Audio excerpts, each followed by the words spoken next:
സംസ്ഥാനത്ത് ഗുരുതര വൈദ്യുതി പ്രതിസന്ധിയുണ്ടെന്ന് മന്ത്രി സണ്ണി ജോസഫ്. കൂടുതൽ വില കൊടുത്ത് വൈദ്യുതി വാങ്ങാൻ ശ്രമം നടക്കുന്നു.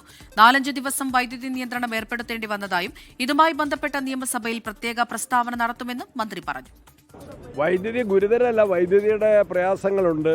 ഈ പ്രതിസന്ധി മറികടക്കുന്നതിന് വേണ്ടി കൂടുതൽ വില കൊടുത്ത് പകൽ സമയത്ത് 19 പൈസ കിട്ടുന്ന വൈദ്യുതി രാത്രി നമുക്ക് 10 രൂപ കൊടുത്താൽ പോലും കിട്ടാനില്ല. കൂടുതൽ വില കൊടുത്ത് വൈദ്യുതി വാങ്ങുന്നതിന് അതിൻ്റെ നിയമമനുസരിച്ച് എത്രയും വേഗത്തിൽ ഈ വിഷയത്തിന് പരിഹാരം ഉണ്ടാക്കും. ചില ദിവസങ്ങളിൽ 4-5 ദിവസം നിയന്ത്രണം ഏർപ്പെടുത്തേണ്ടതായിട്ട് വന്നു. കാലാവസ്ഥയെ ആശ്രയിച്ചാണ്, തുടരാതിരിക്കാനുള്ള ക്രമീകരണങ്ങൾ ഇപ്പോൾ ചെയ്യുന്നുണ്ട്. മഴ കിട്ടുമെന്ന് പ്രതീക്ഷിക്കുന്നു. നാളെ നിയമസഭയിൽ ഇത് സംബന്ധിച്ച ഒരു റൂൾ 300 അനുസരിച്ചുള്ള ഒരു എക്സ്പ്ലനേഷന് ഞാൻ സ്പീക്കറോട് ആവശ്യപ്പെട്ടിട്ടുണ്ട്.